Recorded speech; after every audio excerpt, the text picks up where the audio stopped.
If you believe anything the Mockingbird media says about the Ukraine war, you're dumb. Zelenskyy, the comedian, he's a puppet. And so many in the same ways that people meant. Can I finish? Hey, one at a time, Kendall. Kendall, hold on, man. Kendall. It's all garbage. It may be, but this is the Hake Report, and you talk one at a time. I have my guest here ready. It is Dylan Burns is joining Hake for a third time on the Hake Report, right in time for Men's History Month. Dylan Burns of Hippy Dippy Roundtable fame, which is closed down so that he could do his Ukraine documentary and journalism and activism and work. And he's been on The Fallen State with Jesse Lee Peterson. He's been on my show a couple of times. I've been on his show a few times. And we've been on Modern Day Debate in Texas together. Dylan Burns, welcome. Happy to be here. It's been a while since I've been on the Hake Report, heard that legendary musical intro that, of course, is rocking it on all the major radio stations. Happy to be back to talk about the hard-hitting issues and talk to my great fan. What was his name? Tatface John or something? My favorite fan. Tatface Joker, yeah. Tatface Joker, my favorite fan. Nice. Now, for the people, I don't want to dox. We don't dox on the Hake Report. It's good. But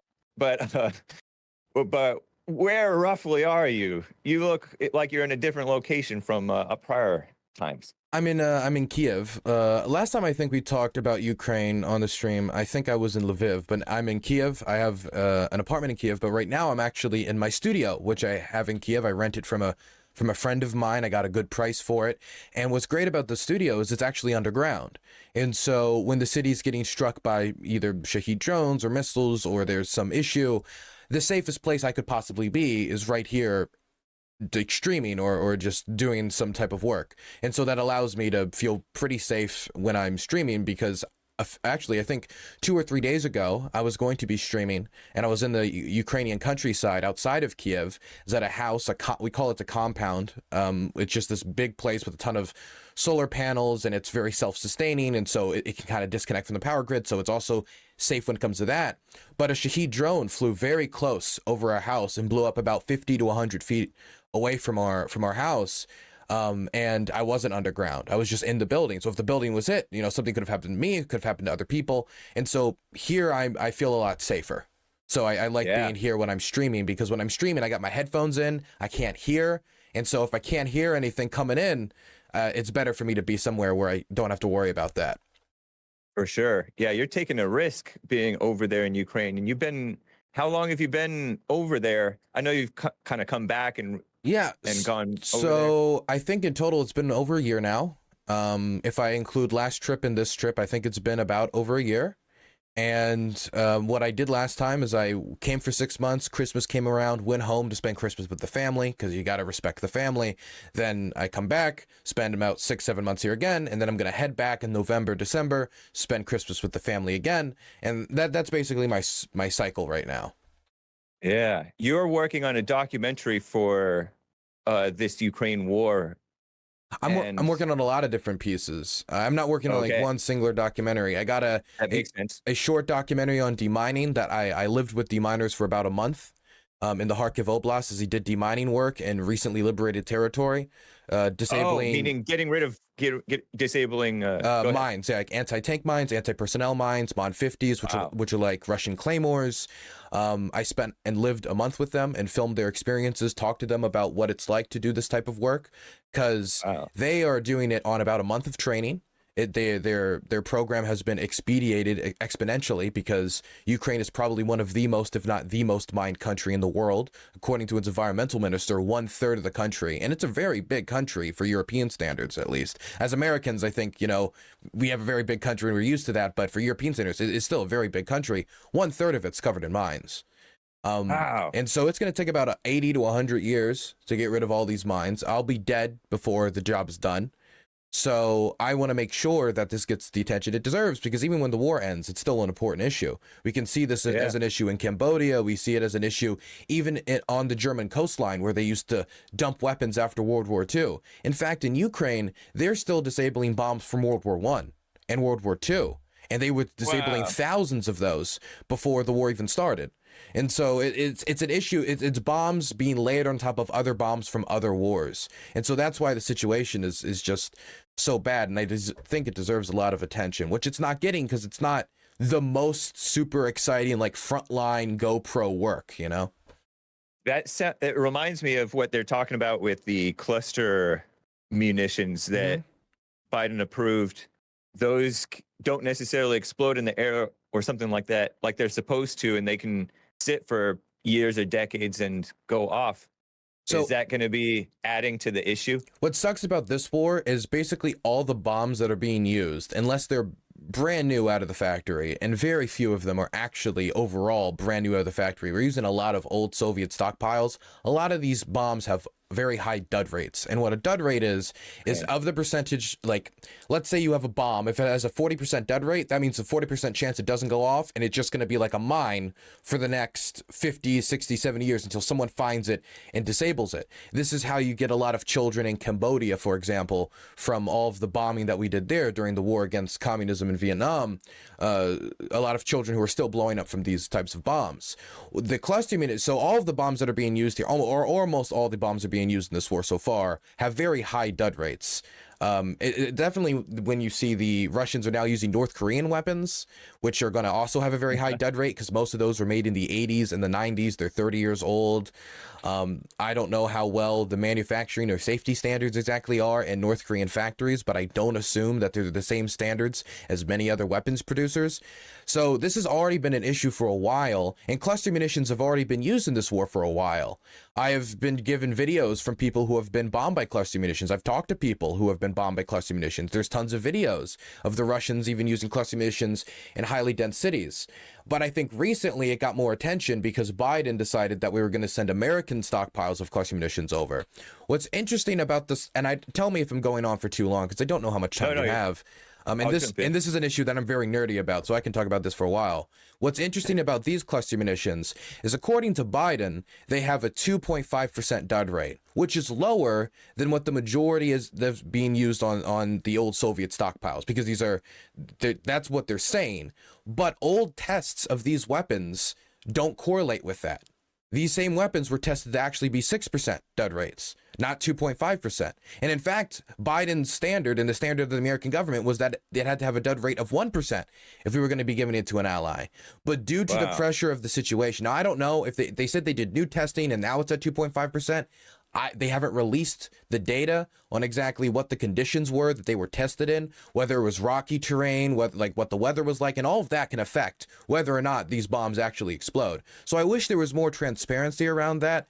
But the main reason why these are being sent over, and Secretary Lloyd Austin said this, Joe Biden said this, is because, number one, they're going to make Swiss cheese out of the Russians. These bombs can cover 4.5 football fields.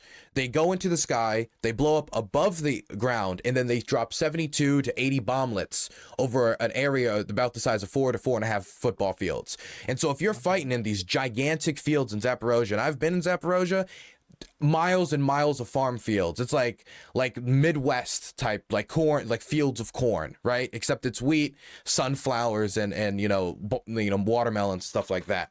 And so if you need to cover all that territory, this type of bomb is almost like perfect made for that. But my concern is that if we're going to send these weapons, and the decision's already been made, there has to also be an investment in demining equipment, because I've met the guys who are going to have to disable these duds after the war is over, and they're good people and they deserve to have good equipment. And many of them are going without the drones necessary to spot this from a good distance and approach it safely. Many of them don't have proper, like, large-scale demining vehicles. Many of them have pretty honestly shoddy body armor and not enough protective equipment. And it's very sometimes difficult for the deminers to fundraise for themselves, because there can be issues with management feeling that they're being embarrassed by the fact that they even need to do that. What is the casualty numbers on this war so far? Do you know? Nobody knows. I've seen a lot of people say they know, but nobody really knows, because unless you have access to both the Russian controlled territory and Ukrainian controlled territory, right? And you also can access the sites that have been covered up, and many of the locations where these either extrajudicial killings have happened or where a lot of civilians have died have been blatantly covered up. I remember during the retreat from Bucha, a lot of the bodies were burnt. I assume, now it's kind of hard to imagine how burning the body was going to fix it. Maybe it would erase the evidence of execution, but they didn't remove the hands that were tied behind the back. So it didn't really work, but there are efforts to cover up exactly how much death there is. And with a lack of access, it's really hard to say, but the UN estimates are a unbelievable undercount. And I understand why the number's so low, because they're only going to count a death if they can 100% confirm because they've been there and they see the body. So, that is the only way they're going to confirm it. But that means they're leaving a lot of stuff. It's like 8,000. Right. It's like 8,000, 9,000. It is a unbelievable undercount. I would say that we're almost certainly like in the, it's a very gigantic range, but we're talking like 100,000 to 200,000 is like other estimates that I'm hearing. So it's a very wide range for casualties, but it's been a very bloody war. Yeah, man, that's terrible. I'm personally still of the opinion that they should. Somebody's got to drop it, because right now it seems like it might be evil versus evil. I think Putin might be evil, and I know that I sense that Zelenskyy and the NATO side are also evil. Like it's overboard. All of this subsidizing of their side of the war is only leading to more death on both sides. I know that you've compared it to the American Revolution last time we talked, how France helped America gain our independence from Britain. But I don't know. This is crazy. Do you have any follow-up on that? I know we've covered it already. Something that I've noticed since I've come back to this country that really, I think, grabbed me is how different some of the cities I've visited are since I've last visited them about a year ago. Kharkiv, destroyed. I think, the opposite. Not destroyed. Oh. Undestroyed, actually. I went to the city of Kharkiv last year, and when I was there, the city's electrical grid was targeted by the Russians. The east side of the city was riddled with bombs, burnt out homes. Every night you heard the place get struck. We had a lot of like bombs falling very close with where we were living in some like apartment houses. This time around, the city has probably 2 to 3 times more people than I saw last time. Restaurants are open across the city, a lot more restaurants than last time. Last time was only like a few. An aquarium, which I went to, was open, and I got to spend time with dolphins, which was really cool, right? And I was trying to figure out what changed between my last trip and this trip that could have seen such a transformation. There's still drone attacks, there's still rocket attacks, there's still sirens, but it feels like 60% of the violence, 70% of the violence had gone away. And then I realized that the main difference was that the Russian artillery guns had been pushed back. That when the Ukrainians launched their counteroffensive, the Russians were pushed so far out, because last time I was there, it was at the end of that counteroffensive, they were pushed so far away from the city that they can't strike it more with artillery. And 60 to 70% of the deaths in this war are from artillery. So the city had become safer through Ukrainian military victories. The civilians living in the city became safer through the Russians no longer being able to bomb them as relentlessly as they did before. And I think this is a great example of Ukrainian military victories equaling a more safe and stable existence for their people. And so I don't think it's as simple as you give somebody a gun, he kills people with gun, the world is a more dangerous place, because you know that there's a lot of evil in the world. I know there's a lot of evil in the world. I've seen a lot of evil in the world, definitely from the time that I've been here.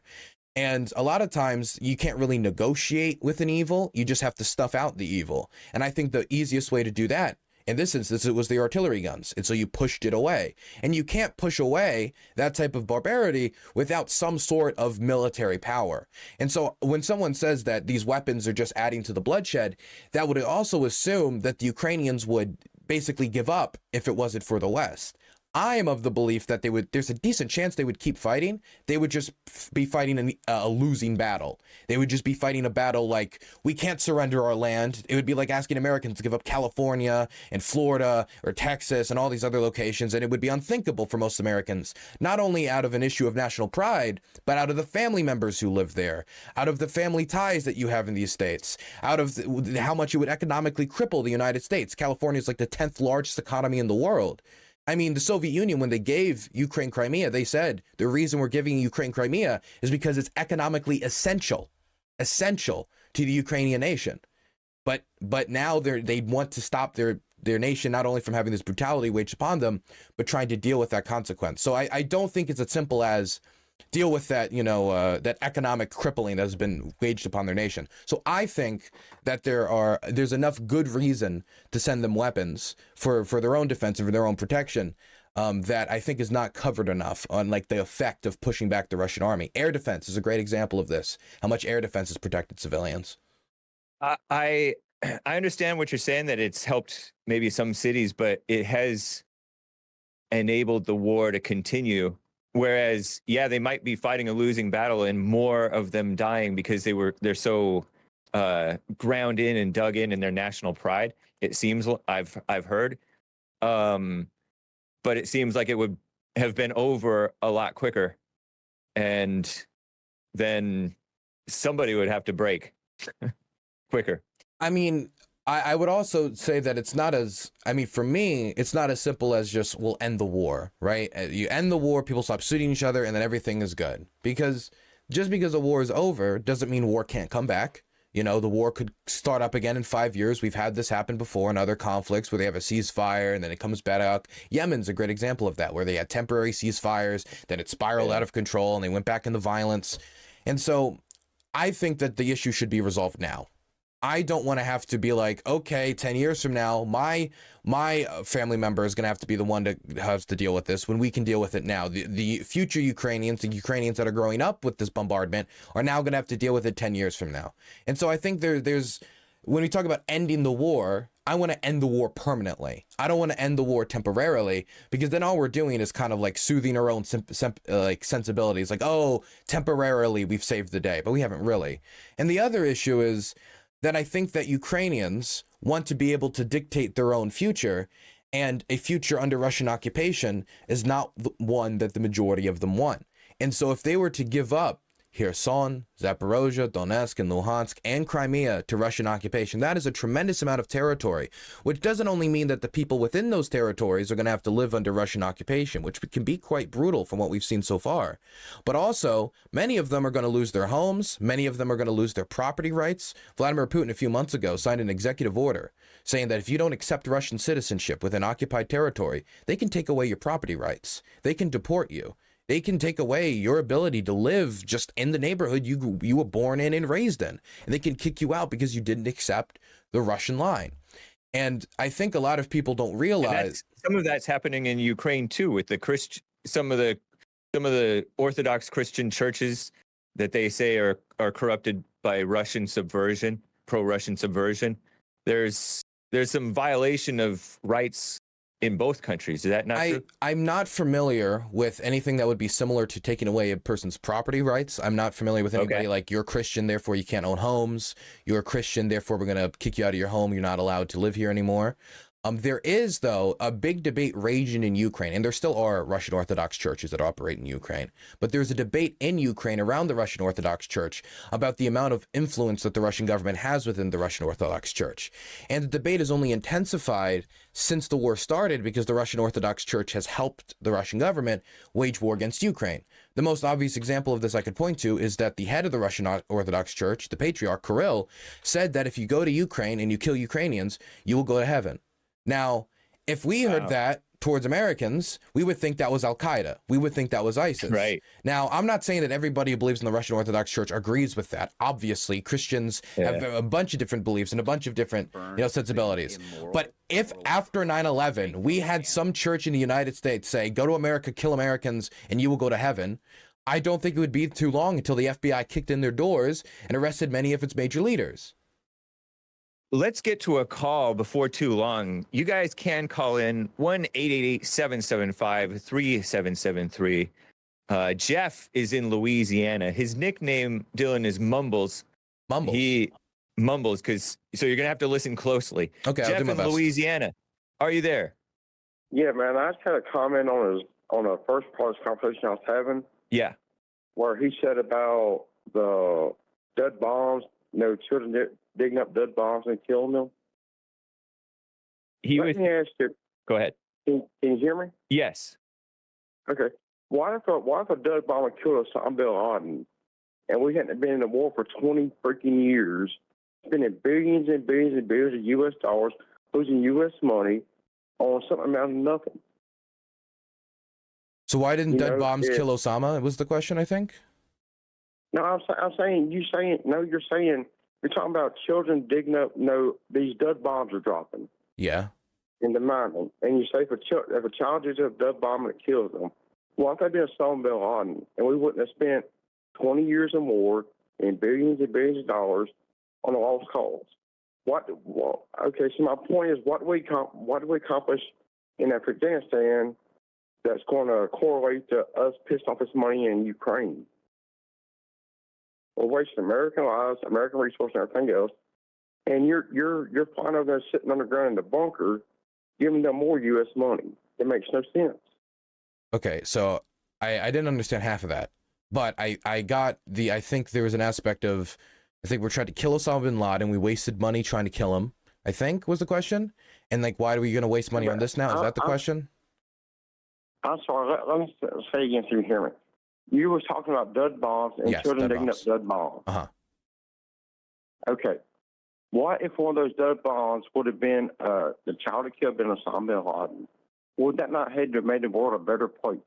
Oh, what if when Osama bin Laden was a child, a dud bomb killed him?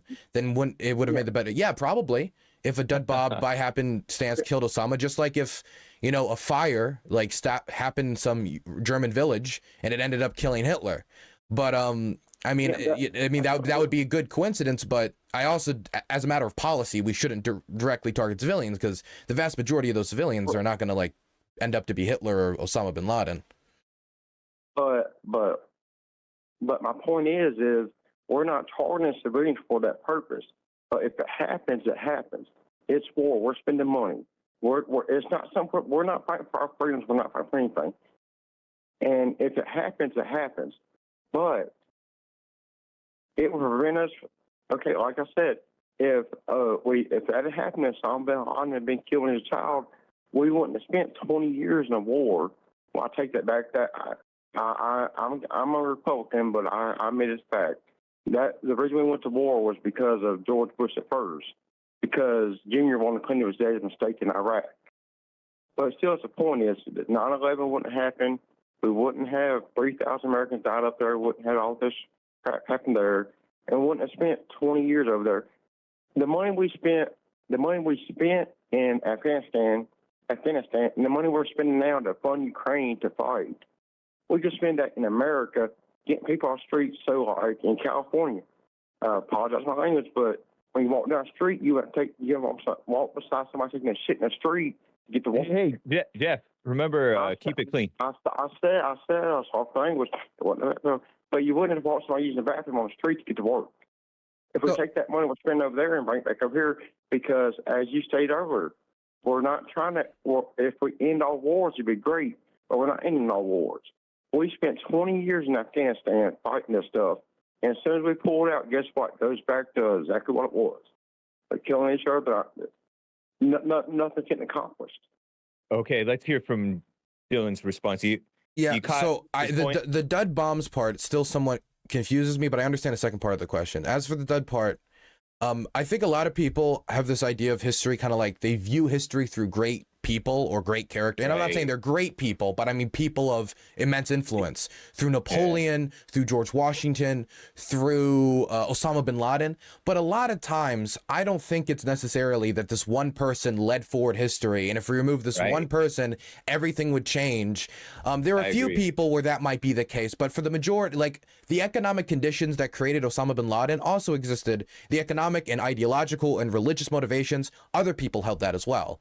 I mean, if we, let's say we killed Osama bin Laden as a baby, but during that strike, we also ended up killing like somebody else who like some child of some person during these strikes with their dead bombs, that pisses them off, inspires them to go into a world of terrorism, inspires them to go and attack the United States. And then if Osama bin Laden, it's Mohammed bin Salbik or whatever, right? It's some other guy who is now the new Osama bin Laden. So I don't know if we by accident killed Osama bin Laden when he was a baby, that would have really changed that much. There's very few historical figures where I think that's the case. As for the spending of money in the United States instead of Ukraine, we weren't solving the issue with homelessness in the United States before the war in Ukraine. We weren't solving the issue with homelessness in the United States before the war in Afghanistan, before the war in Iraq, before any of our foreign engagement, before our intervention in Somalia, Niger, any country in the world.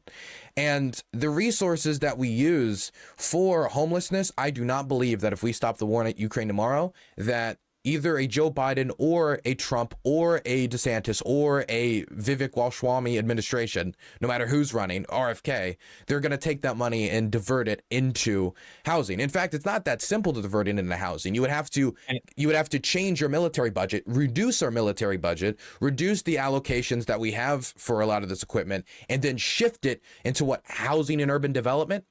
And I don't, number one, that'd be a bad idea. That wouldn't even be the solution to the homelessness thing, in my opinion. I don't necessarily think that would happen, but I also don't think that these two issues are exclusive. I think you can solve and deal with homelessness while also supporting our allies. Also, a lot of the aid we're giving the Ukrainians is aid that we can't just magically turn into homes. We can't take these old Vietnam era like transport carriers and say, okay, homeless people, you're going to now live in a bunch of Bradleys. You're going to live in a bunch of old Vietnam transportation. You can't do that. A lot of this stuff is military equipment. It will always be military equipment unless you're going to melt it down for scrap. And if it's more useful for, on the battlefields of Ukraine, then I say send it to the Ukrainians.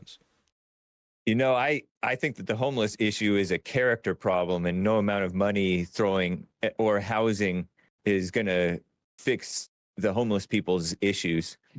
So I don't think the solution is going to come from the government, other than stopping the enablement of homelessness. Just like I think we should stop the enablement of these wars. Homelessness is like a black hole, though. It'll suck you in and it'll consume every aspect of your life. I get that there's one quick comment. Okay, go ahead, Jeff. I agree with you overall, Dylan. I agree with you overall. Okay. And like you said, you know, if we could spend the money there, you know, if we bring all the money back from Ukraine or Iraq or Afghanistan, anywhere else, there's no guarantee to fix any problems here, because our politicians are going to find some way to, you know, spend it some way that's not useful. I say the word. I don't want to say anything to get me banned on hate show. They find ways to spend it's not useful. But that's our problem. Our main problem is we're worried about everybody else in the world except for us. If we get one person in office that wants to take care of America, not worried. I like Trump, but not worried about building a border wall. Not worried about, you know, all this other crap we're worried about. Just to find some way to spend the money in America and, you know, make us realize what we're working for is going back into our country and to improve our country. Now, I'm sorry for the people in Ukraine, Afghanistan, and everywhere else, but that's not at the end of the day, that's not our problem. 200 years ago, a little over 200 years ago, people came over here and made America what it is. Mm-hmm. We started from nothing, and now look, we're the most powerful country in the world. And these people do not want to do nothing, or I can't say the people don't want to do nothing, but the countries don't want nothing to make their countries great. They just depend on the West. That's all it is. I would say, I mean, there's a few things I would say here, but I don't want to take up too much time. I'll try to be quick. The first thing I would say is I think the Ukrainians are fighting very hard to make their country great. The Euromaidan was part of that reason. It was a backlash at the amount of corruption that existed in the post-Soviet society that Ukraine had developed into, had evolved into. It wasn't just the, pulling out of the association agreement with the European Union at the time. It was corruption. It was an abuse of the people's taxpayer money. It was racketeering. It was police violence and police abuse from the Berkut, which engaged in extremely corrupt practices and torture, and even the hiring of literal common gangsters to brutalize the population. That's what the Tatushki were. It'd be like if Joe Biden hired MS-13 to go fight Trump supporters at a Trump rally. It's insane when you really think about it. And so I do think that they are fighting to make their country better. When I talk to Ukrainians about the type of country they want, they talk about one that has a free democratic society where they have freedom of expression. They look very favorable upon the system we developed in America, even though it has a lot of problems. Right. So I would say that they are fighting for a better country. There was two other points that you made, and I'm forgetting it right now. I'm very sorry. Could someone remind me? Jeff in Louisiana. Oh, he was talking about I forget. No, I don't remember. What? Man, I appreciate your conversation. I appreciate your thoughts and everything. Man, y'all have a great day. I hope y'all have a great day. You have Thank a great day, Jeff. too. Appreciate it. Oh, I remembered one of it. As for America fighting for itself, America was not built, I think, on its own. It was by the efforts of a lot of patriotic Americans, but it was also due to French support. If it wasn't for the French, we would have lost the Revolutionary War, and we would probably be like the Canadians, still saying hail to the Queen, and well, I guess hail to the King now, right? So I don't think that as nation states we're ever solely reliant on ourselves. We always have allies, we always have relationships, even if it's just as basic as trade relationships to keep our economy stable. And lastly, I do think that there is benefits to the United States to supporting Ukraine. Part of America's most prosperous period in history was after Europe was able to reconstruct itself, after we invested into them, and then they bought American products for decades. That led us to be an industrial and economic powerhouse. And I think that transatlantic relationship is still the foundation for American geopolitical and economic security. And I think including Ukraine in that, when they have a burgeoning tech sector, gigantic amounts of natural gas resources and other type of resources, if you want to get, Hillary Clinton really excited, I think there are benefits to the United States outside of, I think, good ideological reasons to support Ukraine, humanitarian reasons to support Ukraine. Thank you, Jeff. Okay, man. Y'all go. All right. Mike is a first-time caller in California. He has a follow-up on Jeff's points here. Mike, you're live with Dylan Burns and Hake. What's up? Hey, happy to get on. Nice. What was your guest name? Dylan Burns. Dylan. I think it's weird how, I don't know, you seem very communistic. You're all about whatever Russia used to believe in, but now that they got all that crap out of Russia and moved to Ukraine, you're all on the Ukraine side, and it's weird to see the left so pro-war on something like this that will start the biggest war we will be seeing in a while. So I don't know. I think it's kind of weird. What sounds communistic? Just to clarify, to him about him, what he says. Just how supporting he is on this, all of this that's going on. The Ukraine. He's obviously on the left, and they're just they're not willing to admit they're communist, but they are. See his shirt. His shirt says Joe. Yeah, it does. Is it fixed now? Is it fixed? Joe for Joe Biden. Yeah, it does. There's a problem that bothers me. Last time we were interviewed, I was backwards and you were forwards. I was mirrored, and I think we're fixing it. Oh, it looks good. It looks good. So we finally worked out the details. So anyway. So is there something to respond to there, or is there a question pointed to that? I don't understand how you can be so pro-war when this is obviously it's the wrong stance that Ukraine's taking. During the Maidan coup, they had a free democratic system, and then they ousted the person that was voted in and replaced it with someone that would play ball. So I don't understand what you're saying. They're for a free democratic system, but they lock up they're opposing their opponents. And all of these details are being overlooked by the people that support this conflict, and it's very concerning, honestly. So I guess the first thing, as to me being a communist, I'm not a communist. Most people on the left, or I guess on the American left-wing political spectrum, aren't communists. Socialist, sorry. I'm not a socialist either. I mean, I guess said they most are or are not. I don't know if you believe like social programs are socialism, right? Like the more stuff a government does, the more socialisms it is, right? The more free roads we produce, the more socialism. Then I guess in that sense of like the Rush Limbaugh sense of a socialist, then I guess I'm a socialist, right? But of the idea that I believe that fundamentally the workers, not the capital owners, but the workers should own the means of production, I haven't necessarily signed on to that. I like worker co-ops. I think they're cool. I like certain like government programs like Social Security and stuff like that. But that's what the majority of Americans like, and I don't think the majority of Americans would classify themselves as socialist. I think this might be kind of like a bubble thing, you know? Like that's the lefties, so they're all communists, you know?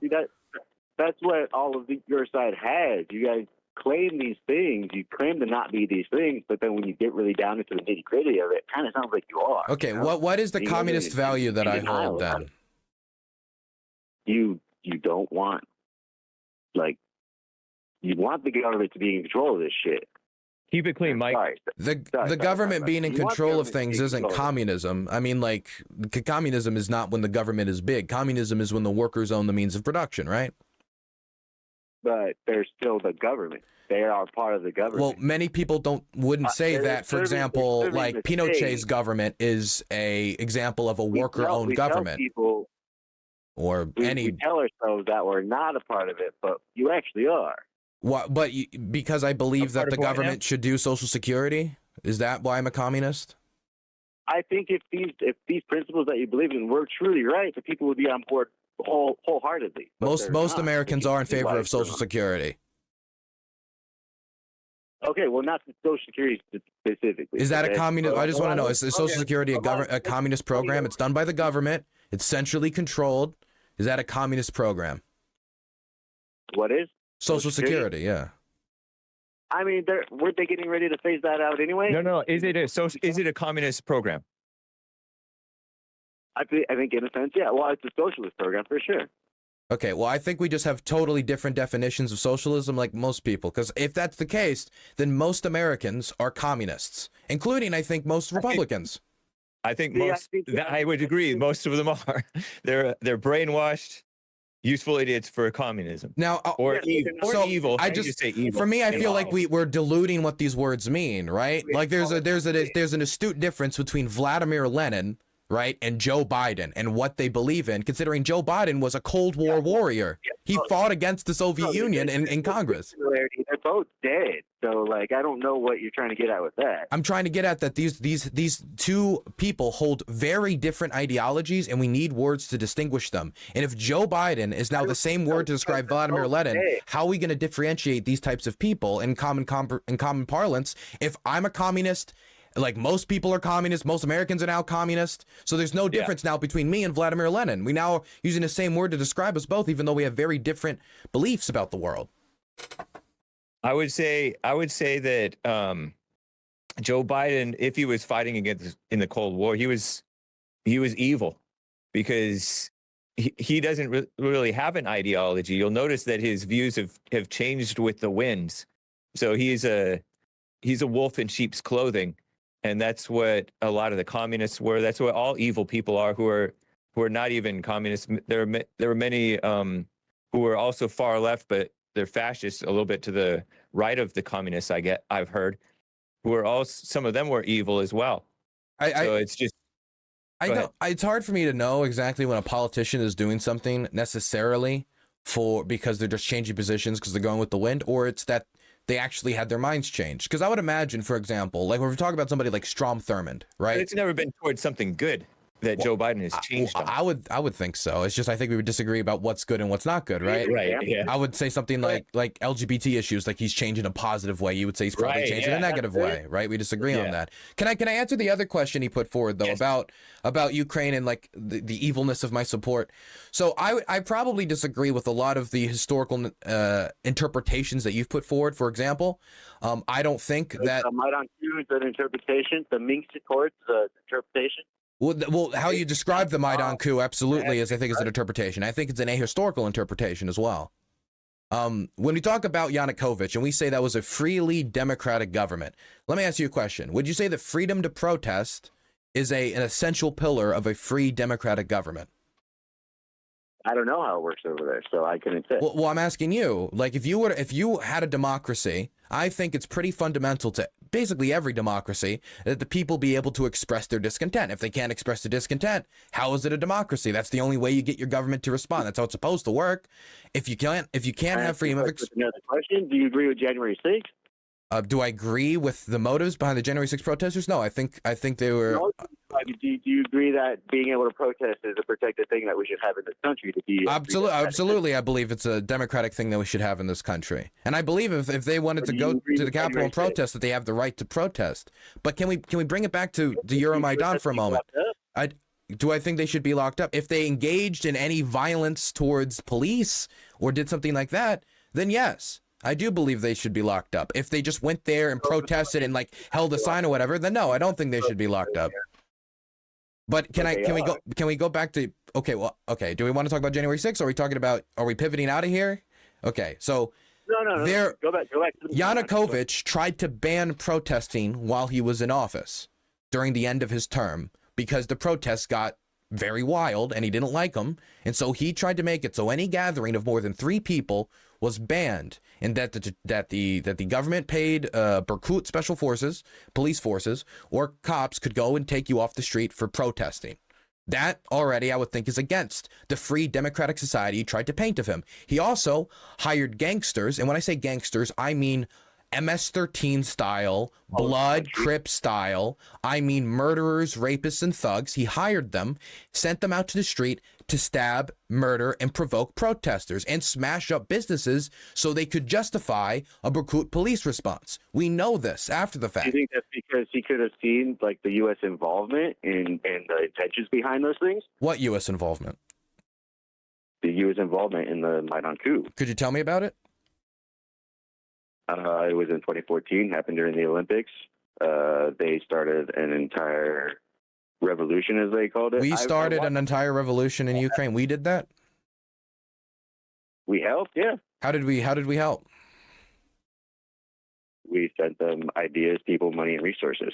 We sent them people, money, and resources. Where did we send this money? What resources did we send? Because there wasn't like the Revolutionary Guard Council and we sent them guns or something. That wasn't like a. You know who Victoria Nuland is? Do you remember talking about them wanting to oust the person to get someone in that they could control? I'm familiar with Victoria Nuland's phone call. Victoria Nuland's phone call where she said she didn't want the protesters to keep protesting. He wanted them to accept the deal offered by people. Don't listen to the whole phone call. They'll listen to a certain section where they're like, man, I hope this other person gets in there, but they don't listen to the whole phone call. And later she says something like, I hope the protesters accept the deal that Yanukovych offered them, but they didn't. The protesters didn't accept the deal. They kept protesting, and eventually Yanukovych was so hated, and after murdering over 100 people, he decided he was going to flee the country before he was dragged out by his ears and probably strung up in the street. Or at least put on trial. But I think that considering how much people hated him, that they were going to, that was a possibility. So he flees the country, he gets out of there, but I don't understand how you would classify that guy as a free democrat, not only as a free democratic ruler, but as somehow that we controlled or did a revolution if they're going against what we wanted them to do, which is accept the deal. I can't understand how you see like something as horrendous as the Azov Battalion as being some kind of revolutionaries trying to like help the country when they're actually just trying the to Azov Battalion didn't overthrow the government. The Azov Battalion didn't exist during the Azov Battalion did not exist during the coup. They didn't overthrow. The Azov Battalion was a volunteer battalion that formed after the coup. I'm sorry, but Mike, one at a time. The Azov Battalion didn't overthrow the government because the Azov Battalion wasn't in Kiev when the revolution happened, and the Azov Battalion wasn't even a thing when the revolution happened. It happened after the revolution. It formed after the revolution to fight Russian separatists in Mariupol and in eastern Ukraine. Okay, Mike. Now respond. I don't. Of course, like they weren't one battalion put together by themselves in order to be part of the war that's going on now. But leading up to 2014, do you not remember all of the documentaries that were made about Ukraine all the Nazi camps all over the place. Like, I remember that specifically, and that's No, what I kind only of, like, remember it after 2014 because that's when the spike in all of the Nazi stuff happened, and when the Russians wanted to talk about it. Leading up to 2014, like during, like leading up, and like when 2014 happened, like there was a lot of news coming out about why Trump or why Obama at the time would not send weapons to them, would not send them weapons because he didn't want to be on the side. Why would we be was sending them power. weapons before 2014? My concern is not the Nazis in Ukraine. My concern is the Globo Homo Zelenskyy and the Globo Homo people in NATO supporting that mess. They're like, Yeah, they're controlled opposition, and they put him at the head so they can say, "Oh, he's Jewish, so he's obviously not a Nazi."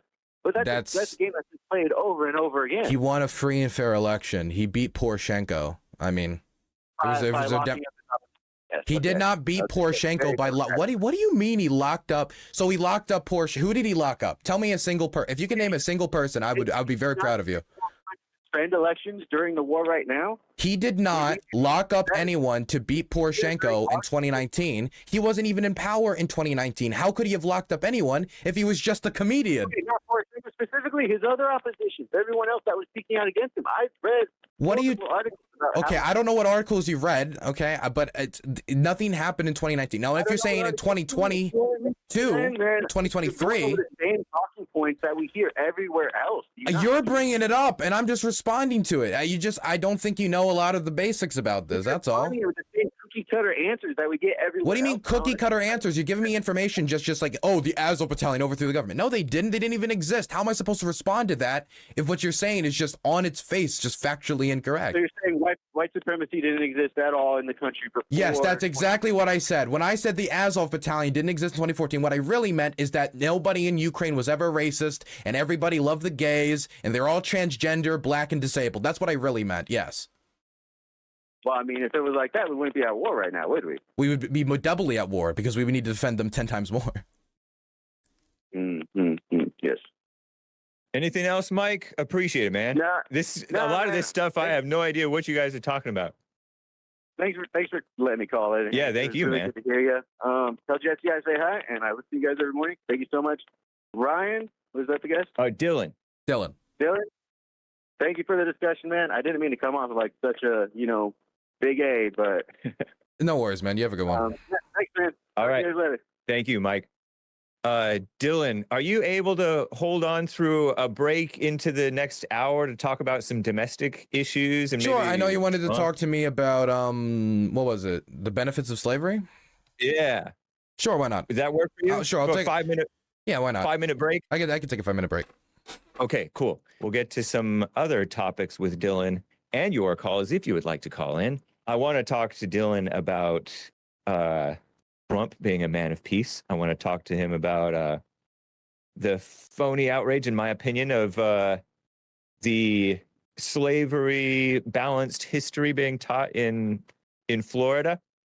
And I will also get to your super chats. So I did see some super chats come in for Dylan and for Hake. Dylan, thanks for hanging through the top of the hour here into this second hour. Thank you. I'm excited to look at these questions. Your audience is known for its politeness and the diplomacy is world renowned. So I'm excited. On that note, Elijah donated a diamond on DLive saying every aspect of this war is orchestrated by J3WS. Yeah, no, I don't believe that. I just there's so many other because I don't love these like conspiracy theories that like say that it's all connected to this one overarching like power. There are so many different interest groups when a war starts. There's people who want to make money off the war. There's people who want to gain resources from the conquest. There's military interests, for example, the base in Sevastopol. There's national identity. There's questions of human rights and democracy and systems of government and the clash of identities, and there's so many different interests and reasons and motivations for all these people to kind of just be like, well, it was all probably just this very small religious group that did it. Actually, I find it very hard to believe without some evidence. Okay, Now, I don't think he meant religious, but I understand. What do you mean? What did he mean then? I think he meant because there are some very atheistic Jewish people who are influential in that way. But anyway, the point is taken. Yeah. Elijah with another diamond. Dylan, are you really in Kiev? And he spelled it Kiev. I think you might spell it Kyiv. Of course, yeah, I spell it the way that the locals spell it. But that's also true for everywhere I go. When I go to Zaporozhye, I say Zaporozhye. I don't say it how you supposed like the Ukrainian like language way. And the reason why is because the people there say it to me in Russian. And so that's what I speak it the way the locals speak it. I think it makes sense to do it that way, right? So but for years it was Kiev in America though, right? In America, well, now it's Kyiv, which is the Ukrainian way of saying it, which I think that it makes sense to say it the way that the local people use it. I think that just makes sense. Okay.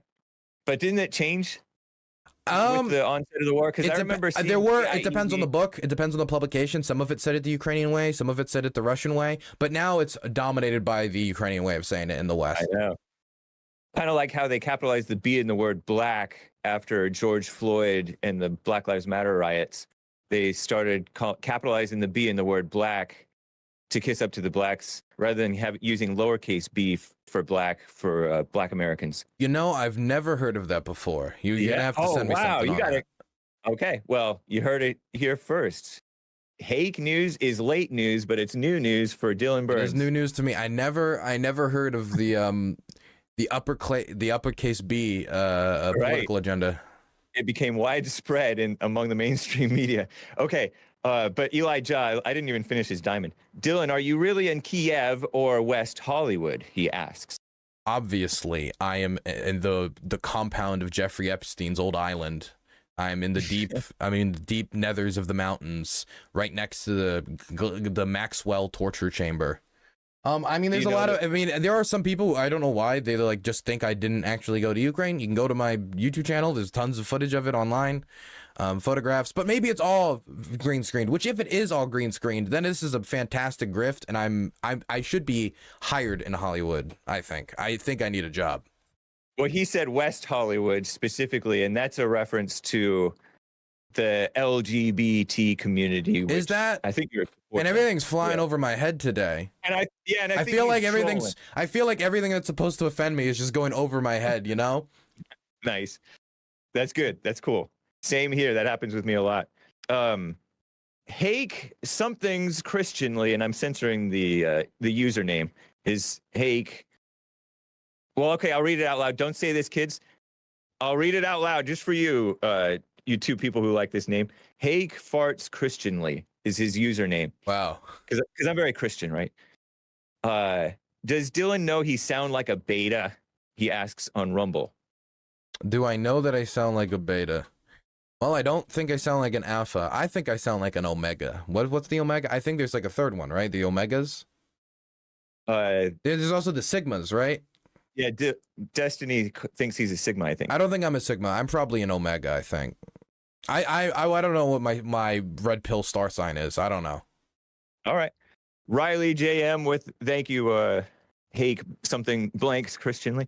Riley JM on Streamlabs says, all this bomb talk from Dylan makes me think of the movie The Hurt Locker, which I haven't seen, Dylan, but do you know the reference? I saw it when I was like 7, and then I never saw it again. And I feel like, number one, why did I see it when I was 7? But also, I haven't followed up on it. I remember the one scene where they run away from somebody that was strapped up with bombs, but I haven't actually sat down and watched it again. Maybe I should do this. The Mine movie that actually I think had the most impact on me was called This Land of Mine, which covered how German POWs after the Second World War were then made to clear the minefields that they had laid in Denmark and across the continent, and a lot of them died from, poor equipment, poor treatment, and just, getting killed by landmines. It's a really good movie. I recommend it. This Land of Mine. Okay, thank you for the tip, man. A couple of coffees on buymeacoffee.com/the Hake Report. Carver says, very interesting info from Dylan, especially the 40% dud rate. He says, my ex-wife had the same problem, and I don't know why I'm laughing. It sounds like it might be funny. I don't fully understand it. I think it was meant to be funny. Yeah. Okay. But I think the thing that really got me about the cluster munition story is that cluster munitions have been being used in this war since day one, but it didn't get any coverage. And then Joe Biden signed the cluster munitions over, and then all of a sudden, all the NGOs, all the different groups, all of a sudden had something to say. And I'm not even objecting to them saying something about it. I just wish they were allowed for the entirety that these types of weapons have been used in the war zone, because I've been hearing reports from soldiers directly about cluster munitions usage, sometimes even the usage of things that are not like weapons of war, like butterfly mines, which are very indiscriminate towards civilians. I've seen a lot of butterfly mines in this country, and those things are evil. I mean, those are evil weapons. So I just wish that there was more attention to this earlier. I'm happy it's getting some attention now. I just wish it was, I just wish it got the attention it always deserved. It's not necessarily hypocrisy or anything like that. It's just that people aren't aware until something goes. Oh yeah, I'm viral. not accusing the general person. I'm more angry at the news companies. Okay. Stand up a little bit to show your shirt some way, because I want people to be able to see your shirt that says Joe. And describe. Oh, okay. So it has a picture of Joe Biden in sunglasses in like red, white, and blue, and it says Joe, J-O in blue, and then the E. My hunter shirt's in the wash. I don't really have a problem with Hunter. I don't. Maybe I should. Anyway, I just wanted people to see that. Karen Williams bought 10 coffees. By the way, I'm wearing a Hake t-shirt that says cool. I was remiss in not saying that. It has a picture of Hake and it says cool. COO-AL. That's how I pronounce it. Just for the people, you can go to the HakeReport.com and get that tee. You can go to JoeBiden.com if you want to get this one. Really? Yeah. Oh, it's a pretty cool design, but I disavow Joe Biden completely. He's a snake in the grass, I say. A true patriot.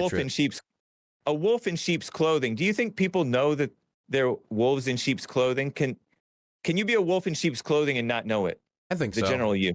I think so. I think sometimes people act in somewhat deceptive ways or very ways that are very they behave differently around people than other people, like that they're interested in trying to get something out of. I don't even think they all necessarily even notice when they're doing it. A lot of people have like bad behaviors like that and they don't even know when they do it, but I think a lot of them also do, but it's hard to say. It would be on a case-by-case basis.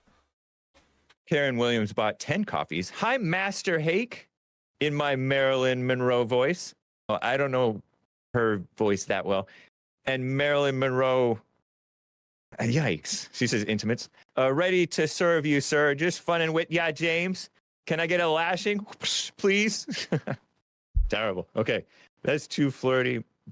But thank you, Karen Williams, for the support. Appreciate you. Not a big fan when your fans flirt with you? I'm not a big fan of that either. Nice. Good.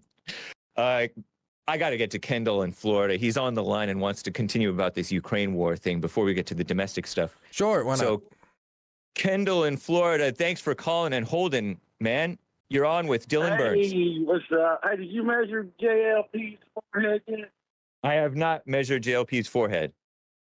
Okay, because he's got a melon on him. Indeed. Hey, listen, this Ukraine fake war over there. Fake What war. they're doing is rescuing all the child trafficking domes. Stay close to your phone. Stay close to your phone, Kendall. It's coming through a touch quiet for me. I said this fake war in Ukraine, Zelenskyy, the comedian, with the Mockingbird media. I said all it is Putin cleaning up all the child trafficking domes over there. Wow. Underground child trafficking. Really? That's all it is. Yeah. Now, are you on speakerphone, man? Stay really close to your phone, your receiver. No, I'm not on speaker. Nice. Can you hear me now? Yes, I can. That's much better. Appreciate that. But you caught what he said, right, Dylan? Yeah, the child trafficking. Is there? I don't want to cut him off. If he has any like evidence or something you want to provide for that, I'd be very happy to hear about it. Yeah. First of all, Ukraine's part of Russia. What are you talking about? I didn't ask. I just asked if you had any evidence. Evidence of child trafficking? Well, evidence that because Putin didn't say he invaded to stop child trafficking. Putin said he invaded to, you know, reunite the historic Russian peoples, to beat the Nazis. He said all this other. He never said anything about child trafficking during his over hour-long speech that he invaded. If he was doing that, I think he would have said it, right? So the Pentagon's laundering billions of dollars through the fake Ukraine war. Okay. When you say fake Ukraine war, what do you mean by that? You are a dummy. You are a dummy. Whoa.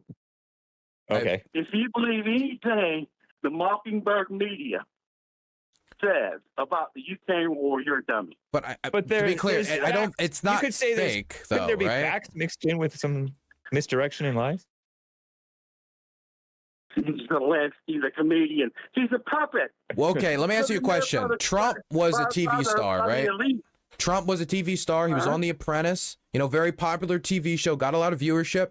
What if I said, look at this performative clown. Obviously, he's a plant by the Russians to take over America. And I could say, you know, a bunch of stuff that I don't have evidence for and just make assumptions. About a bunch of Hollywood pedophiles. Whoa, hey, say PDFs or something. My point is that you know, the fact that Zelenskyy was a comedian and he was part of the reason he got elected, because in Ukraine there was a very anti-establishment wave where people didn't like the corruption, people didn't like the elites that had been controlling the country and monopolizing its wealth and its resources for decades, and so many in the same ways that people meant. Can I finish? Hey, one at a time, Kendall. Hold on, man. Kendall. It's all garbage.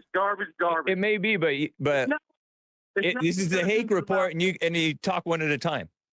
I'll put you on hold. I'll put you on hold if you can't control yourself. Okay, go ahead. Okay, go ahead. Okay, so the anti-establishment wave came out for Zelenskyy. The whole reason he won was because he was running on this, the establishment sucks, I'm a comedian, and I might not have a lot of experience, but I'm literally not the establishment. And so people voted for him. Maybe many in the same way that people voted for Trump, because people thought Trump was a Molotov cocktail to the establishment, which had neglected the needs of the American people for a very long time. Even though they had, of course, different political like beliefs and stuff, the same anti-establishment wave got them both elected. Trump, somebody with no political experience, and has been like on TV shows, putting Trump vodka, pushing Trump steaks, pushing Trump casinos.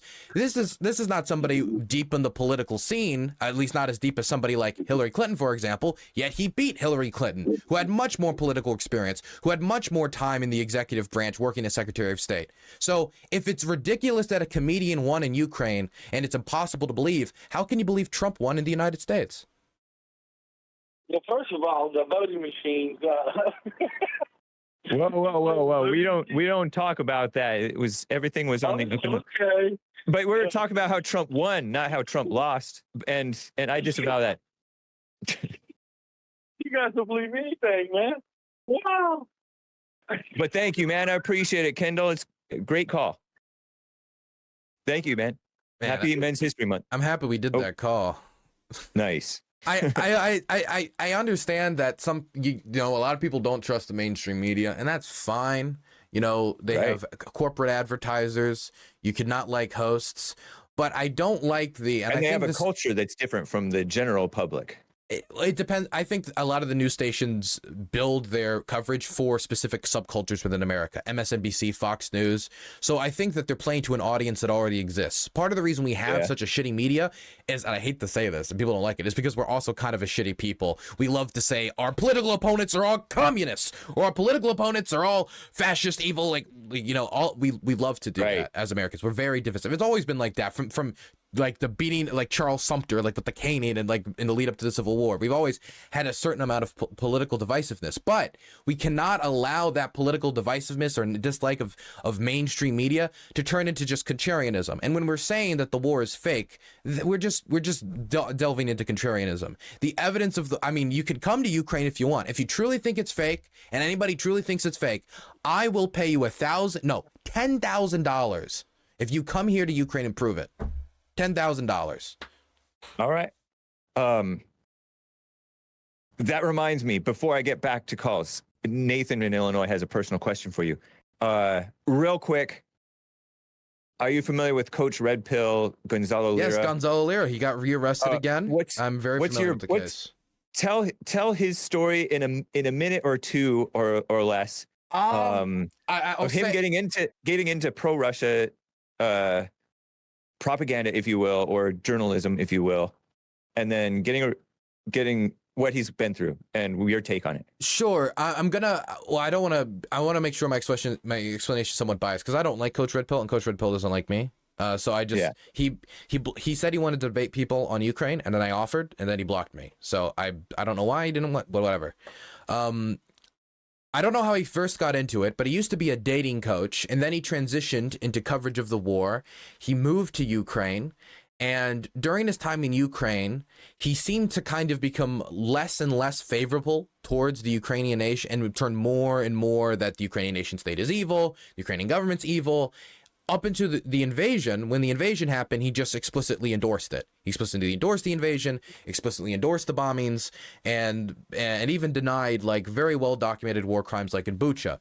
Eventually, this ran him afoul of the Ukrainian government, who sent out people to his location and said, look, if you keep doing this, you're going to get into a lot of trouble. If you want to leave the country and do this, you can leave the country and do this. But if you're going to be in Kharkiv and denying that these bombings are happening as they're actively happening, and you're saying that more people should be bombed, we're not going to allow you to do that. And so they leave him alone for a bit. He continues to do it. And so they go back and they raid his place. They arrest him. They throw him in prison. And recently he got out of prison and then he booked it to the border. And I don't know why he did this. And I know this is my bias coming out, but this was really stupid of him. He then, while he was fleeing to Hungary, apparently for political asylum, tweeted that he was fleeing to Hungary, trying to, gain political asylum on his way to the border, and then tried to cross the border. Number one, if you're trying to flee the government undetected, don't tweet about it. I just, I think pro tip. Number two, I've crossed the border in Ukraine many times. That border is militarized. People are armed. They're heavily armed. The only thing they don't got on the border probably is like armored vehicles, but people got machine guns. They're ready. They're ready for something to happen, right? If there's any country that's more, nervous about its border, it's probably the Ukrainians. And so I don't know what his plan was exactly. Was he just going to book it across the border? Either way, he got caught, and now he's back in prison, and he's facing 5 to 8 years. At one point, people thought that he had been killed. That was maybe before the first time he got captured. Yep, a lot of people thought that he got killed, and some people were even saying they got reports that he was killed, but all of that ended up not being true. His real name is Gonzalo Lira, formerly known as Coach Red Pill. Is he Peruvian or American or both? Chilean, I think. What? Okay. So that's all right. All right. So he's in. He said he did get some help from the Chilean embassy, but very little from the American embassy. Okay. Let's get to Nathan in Illinois, who has a question that you may or may not want to answer. Nathan in Illinois, you're live with Dylan Burns and Hake. Hey, Dylan. How are you doing, sir? I'm doing okay, all things considered. Nice. So I've just got a question for you. Feel free not to answer it if it makes you uncomfortable or whatever. Are you a Christian? It actually is a hard question for me to answer. I'm not particularly religious, but I was raised Christian and my mother was Christian, and I try to keep a certain amount of my faith, if not only to keep a relationship with my mother who passed away a few years ago. Okay. Well, that's interesting. I mean, I'm a Christian. I was raised Catholic, and I sort of overcame that, and I realized it was sort of a method of control for the masses, and it's a sort of manipulation. I'm sorry. Can you when you say you overcame that? I'm not familiar with what that would mean.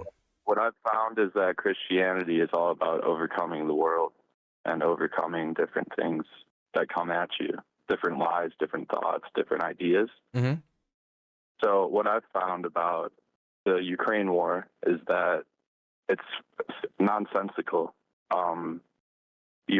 Both Ukrainians and Russians descended from the same tribe, so it's if anything, Satan has you guys just exterminating each other, and I hope you can see that eventually. Would you say that the American Revolutionary War was just a bunch of people killing their brothers? Because, The British were actually, like, we were directly descendants of British colonialists. I mean, if anything, that would be more directly connected than how it is now in Ukraine. I mean, we were literally trying to break away from the government. The Ukrainian government's existed for 30-something years, and the Ukrainian Socialist Republic existed since the 50s. So would you also say the American Revolution was a bunch of, you know, George Washington was controlled by demons or something? I wouldn't say that. I don't know. I wasn't there. But you make a fair argument. I'll give you that. I just think that there are differences between the Ukrainian people, whether it be their language, whether it be their literature, whether it just be their national identity. National identities form in so many different ways. Taiwan is a fantastic example of that. If you talk to young Taiwanese people, even though they do have deep cultural ties with mainland China, they very much identify as Taiwanese. And when it comes to their like the liberal democracy and the certain freedoms that they've developed. And when you talk to Ukrainians, they have a very similar, maybe it's not exactly the same with Taiwan, obviously, but they very much feel very proud of their language. They're very much proud of their literature, their poems, their history, and the fact that they want an independent state. Not to mention, the Ukrainian system of government is markedly different than the Russian system of government. And so if we're relating that back to the British, like the Revolutionary War, I think the battle of systems of government is also an important aspect here that's not talked about. There was a peaceful transfer of power between Zelenskyy and Petro Poroshenko, even though they were political opponents. That is significant. That shows the a democracy functioning as it should be, which is not the same case across the border. And so I think that many Ukrainians, definitely from my conversations with them, want to protect that, want to protect, in their mind, the victories of the Euromaidan Revolution. Okay, fair enough. I mean, at the same time, though, like, we should see that, like, because, I don't know, like, I met some Ukrainian girls the past weekend. They're immigrants, and they also had a Russian friend, and they were, like, pretty cool. I was just, like, giving them guff. I was like, hey, like spitting out, like, nationalist, like, jargon sarcastically, like, kind of messing with them. It was kind of funny. I don't know what that has to do with anything. I just wanted to tell you that. Are you Ukrainian? No, I'm not Ukrainian. No? Okay. Yeah. So what are you doing there? You just enjoy, like, covering it, like, in your own way? Well, I'm a war journalist, and I'm covering the war. Oh, okay. I believe, what was it? It was I think it was the managing editor of the Washington Post in the 60s. He said this, but I believe that the first draft of history is journalism. That if something isn't documented, something isn't recorded, the picture isn't taken, then for the history books, it's like it never happened. And when you think of how many wars and conflicts and historical moments didn't have cameras, didn't have people recording stuff, wasn't properly documented, I think it's a real shame. And so if I can contribute to that historiography in a way, that documentation of history, then I feel like I'm contributing something to I think, like, the general knowledge of mankind, and I think that's a worthwhile contribution. I also do believe that the Ukrainians should have their own country, and I do agree with their self-defense. But when it comes to why I do what I do, that's the reason.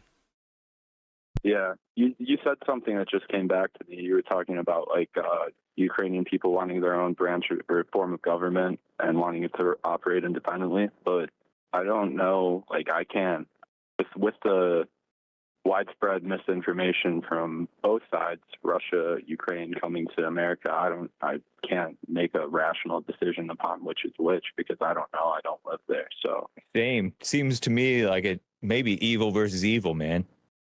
Right, which is goes back to my original point of Satan just turning one against each other. Yeah. But I don't know. I'm not there.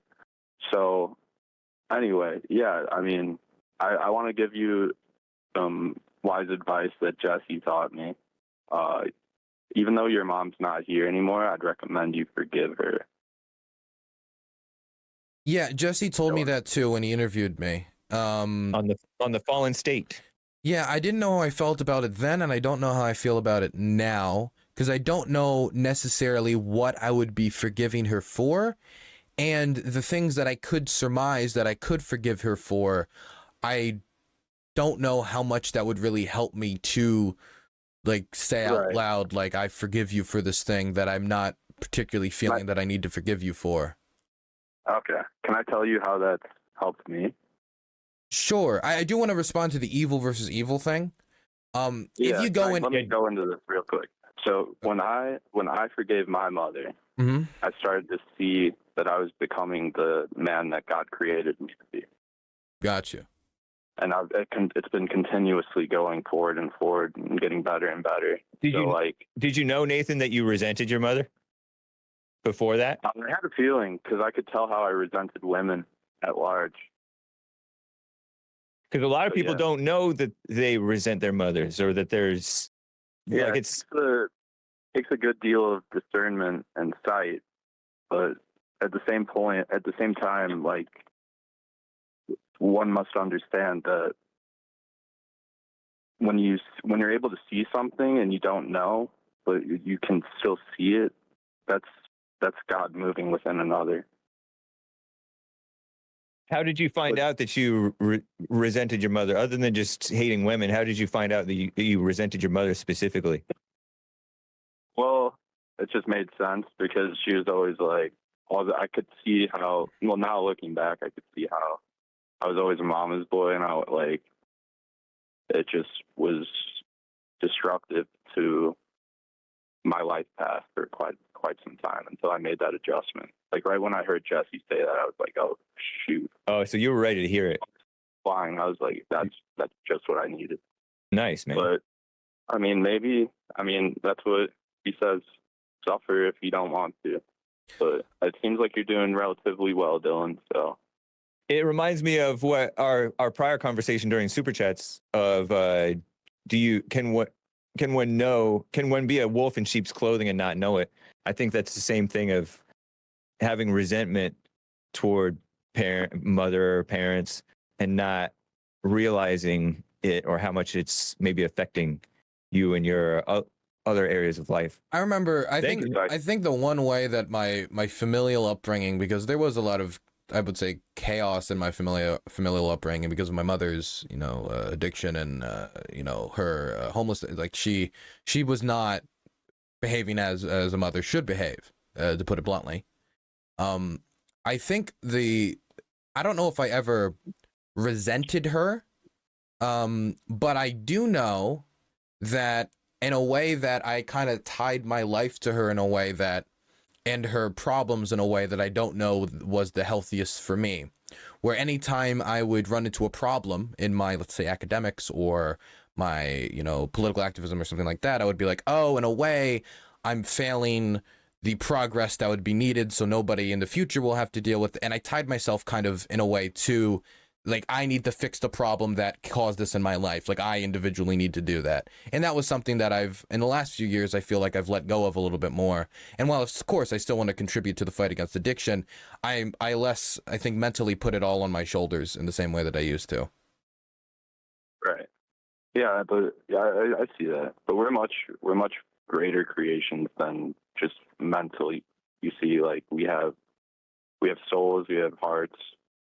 And once you're able to put all of those in sync, I'm white privilege and slow. Once you're able to put everything in sync, that's when you're able to just sort of move your way closer towards God and know Him better. But yeah, that's just what I wanted to say. I felt obligated to share with you, Dylan. I appreciate that. Nice change of pace, Nathan. Appreciate you, man. I do want to say quickly in response to something. Oh yeah, you mentioned you wanted to. And the evil thing, the two sides of evil. Right. And evil versus evil. War is evil in and of itself because in war civilians die. In war, fathers are taken away from dinner tables. It is an inherently evil thing, and evil things happen within it. What we need to do, though, when wars are being fought for good and or bad reasons, is do our best to try to, contain those evils as much as possible. That's why you try your best to contain for collateral damage, and you just don't level every city you run into in a war, trying to kill everything in sight, right? We aren't like a Mongol horde, just raiding and pillaging, and that's not how a modern army should conduct itself. But evil unless you're General Sherman. Unless you're Cusmas Sherman and you want to purge the evil of rebellion from the South. But I do think that it is true that there have been crimes on both sides, but I think that there's a disproportionate amount of crimes on the Russian side.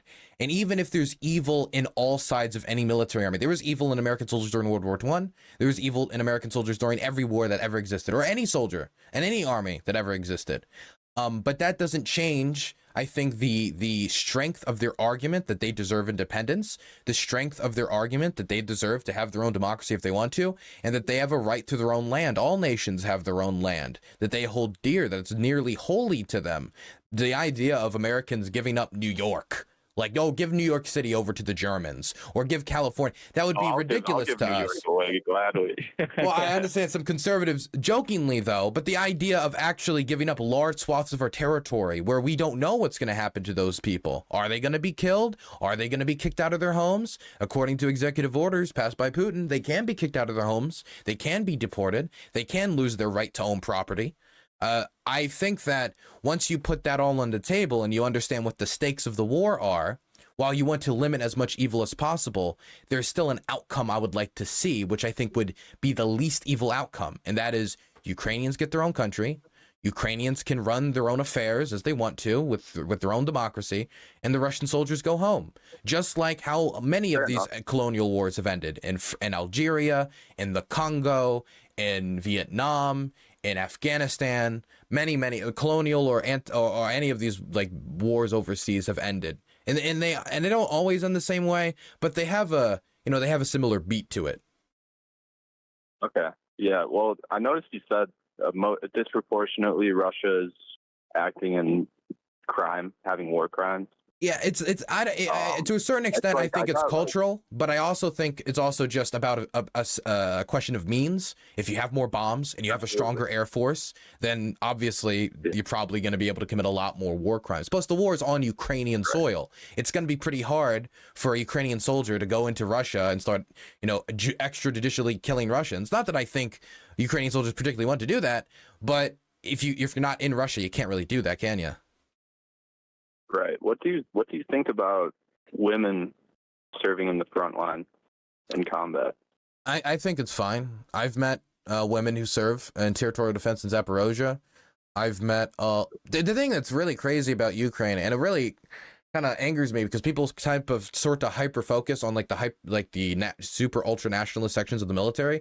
Is the Ukrainian military is unbelievably diverse from so many sections of society, whether it be Crimean Tatars, whether it be people from Eastern Ukraine, Western Ukraine, Ukrainian speakers, Russian speakers, men, women, Romani people, all sorts of different people that have signed up to join, and that does include women who have also joined the armed forces. A lot of women at checkpoints. Military checkpoints, in my experience. My two cents on that. So it may seem well intended, but ultimately, if the Russians are sending prisoners to fight in the front lines who haven't seen women in years, and Ukraine is sending women to the front lines, they're being set up for failure and humiliation.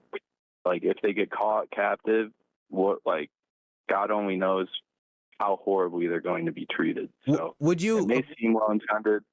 Would you apply that same standard to Jewish soldiers during World War II? Because there were Jewish American soldiers who went to Europe and fought the Nazis. But if they were caught and they found like a Star of David tattooed on them, or like a necklace with the Star of David, I assume they'd probably get worse treatment. But I think ultimately that's up to the individual. If you've decided that, knowing that the army you're fighting hates you, or will treat you in a certain way different because of who you are, that will actually, in a way, be a motivator for many people, because they feel like, well, I don't want these guys to occupy my village.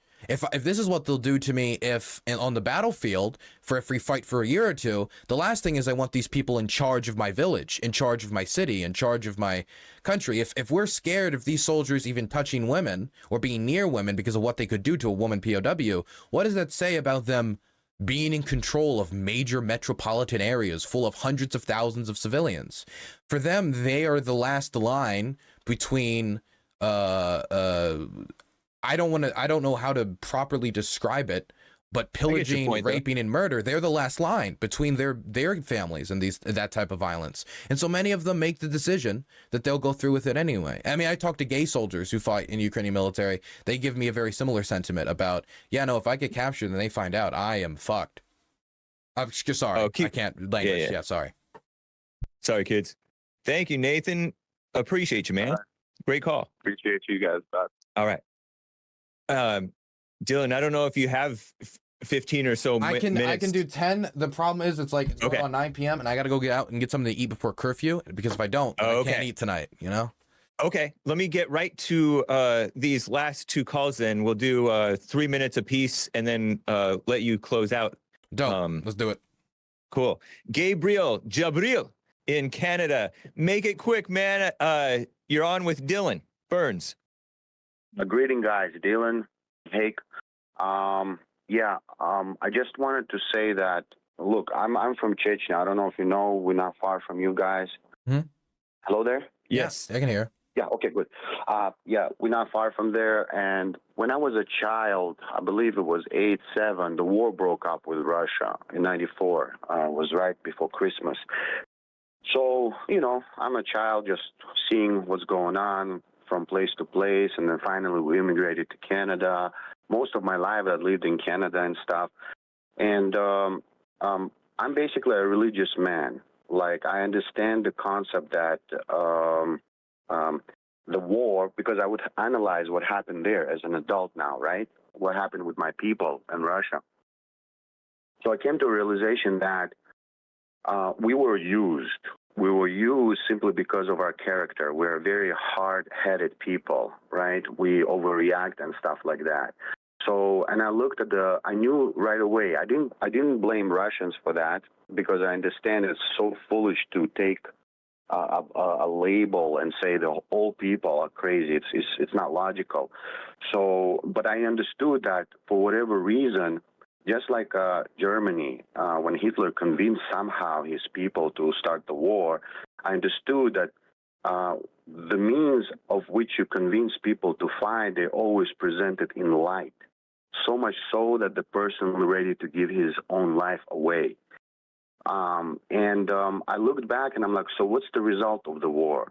And the result was that people scattered around the world. Now we have taxes system of taxation. Before we never had. My people never had taxes. Now we have systems in place, and a lot of people being forced to go to war against their will. Those who don't fight, right? Yeah. Currently, who don't want to go to fight in Ukraine. And I know that there's some Chechens fighting with Ukraine against current Russian regime. I'm aware of that as well. I've seen their flags, actually. I've seen their flags around. Sorry? I've seen their flags. I've seen their flags, like, on battalions and stuff. Yeah. Get right to it, Gabriel. We're going to have to hang up in 30 seconds. Go ahead. Oh, sorry. Okay, what I'm trying to say, Dylan, look, these things, if you sit down and analyze it, they tell us whatever they need to tell us to come to certain conclusions and take the guns. We need to seek for God, because when we let go of God, war is inevitable. War began a long time ago. It just shows itself right now. But anyways, guys, peace and love. Dylan, emotions, the best way to control people, to take up the arms and go kill his brother. And geographically saying, the best you are, the best you remember. If you take care of your neighbors, you'll be best. Anyways, guys, thank you very much. Have a good one. Appreciate you, Jabril.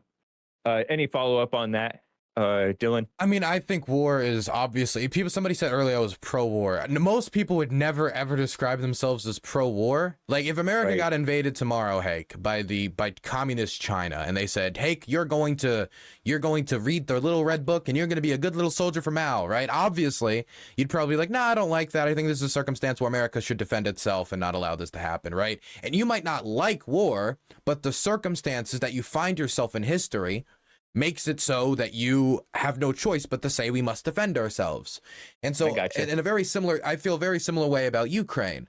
I think that a lot of times, like, I don't think Abraham Lincoln was a particularly bloodthirsty president. I think the circumstances of his presidency put a war at his feet and he had to deal with it. And a lot of presidents, I think, and a lot of political leaders, and I don't want to like make it easy on them, but they get the administration in the country they're put in, not the one that they would want.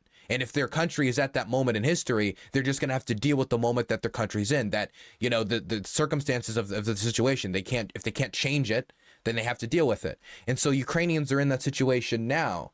And as much as I would hope that God would come to their rescue, I've been here in a while and I have yet to see God save any of the civilians that I've seen injured or hurt, or the soldiers that have had to march off the battle.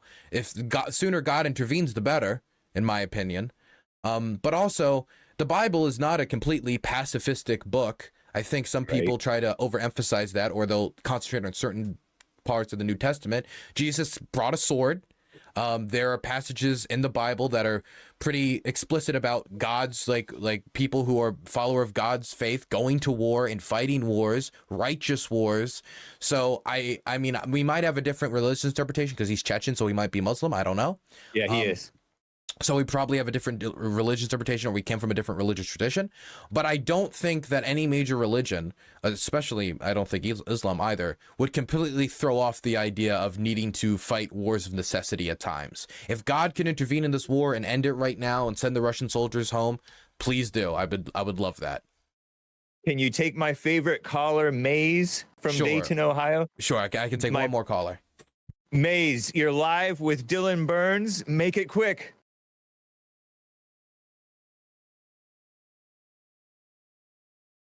He did make it quick. Oh, there we go. They've never been anywhere and live in this country, and they think this country is supposed to have wars and go and take over other people's countries, and then they think the same thing should happen in this one when it comes to different people. They're not supposed to have their own things that look like you. It's supposed to be what we want you to do, and that's the way they want to leave it. But it's not happening that way. So that's why you see all this hatred, because everybody don't believe in war. Because if they were not over in other countries, these people wouldn't be over here disturbing their homelands. So that's the way I see it. But I'm glad you told them the difference between a journalist. They have copies, pictures, and they document what happened in history. That's why they want to destroy all the history books so they won't realize what really happened, so it will never happen again. Did you have a question? Did you have a question in addition to this vote of support for him? About the world, and he's seen the world, and he's seen the difference in the people from the different countries that y'all think that y'all love Putin. That's the problem. He didn't figure that out. That's their problem, Jim. How is love a problem? They don't even understand why. And that's why the people can't be happy on their own land, because somebody else want to come in and take over their goods that they have to take in, and their resources to take them and use them and make money off of them. That's the problem with some of the things that we see happening in this world. Anything, Dylan? I think that it's hard to say exactly all of the motivations that went into the Russian decision to invade Ukraine. You can listen to Putin's speech, right? But we both know that politicians are not always forthright with all the reasons that they go to war. Or really do anything, but especially when we talk about something as divisive or as, you know, historic as going to war, it's not always 100% clear. I think that resource or having control of Ukrainian resources is probably part of it.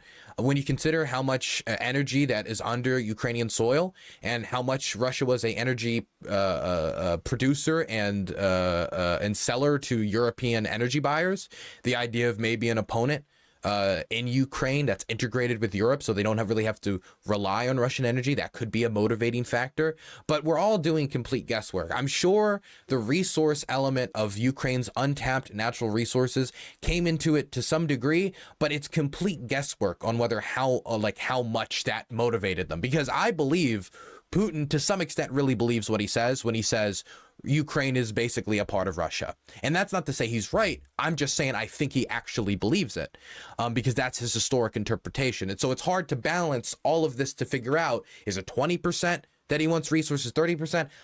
I do think it's a factor, if not for him, for maybe certain oligarchs around him. So, Dylan, my last word to you is the North and the South fought each other. They was brothers and cousins and everything else. That's what we see in this world today. And they can't get it right. Indeed. Once they figure it out and get it right, the world will be a better place for everybody to live in. Well, thank you, Maze. Yeah, have a good You too. Have a good day. Dylan, I appreciate you, man. Thanks for coming on again. And thanks for staying over. No worries. Last words. Every time I come on, we always stay. The show always runs long. There's always more to say. There's always more callers to call in. You know, I sometimes encourage an energetic response from your viewers, but I like that. I love the discussion. I like the different ideas. The last thing I'll say is that whether or not you personally agree with everything I said about Ukraine, what's happening over here is a gigantic humanitarian catastrophe that we're going to feel the effects of for decades, even if the war was to end tomorrow, as I brought up with demining, for example. But demining isn't the only issue. Ecocide, people talk about a lot. The ecological destruction of much of Ukraine, which is an incredibly beautiful country. There's dangers when it comes to the amount of pollution and that has happened because of the Kherson flooding. And so the one thing I just want to say is, even if you disagree with me, please don't take any of your disagreements or your anger out on the people who are suffering the most. Because a lot of times I'll look online and I'll see Ukrainians really suffering because their village was hit, or they lost a brother, or they lost a family member. And sometimes I'll see a certain amount of callousness from the people who are not supportive of Ukraine, which I think we can disagree about Ukraine, even though I'm very supportive. I think we should send aid, but also not be callous towards the victims of war. All right, man. I appreciate you, man. Awesome. Dylan Burns TV. Go ahead. You have a good one, Hake, okay? Stay safe and stay godly, okay? All right. Take care, man. Take care. Bye-bye. Bye. My God, what a show! What a show, guys! My goodness, what you guys think of that?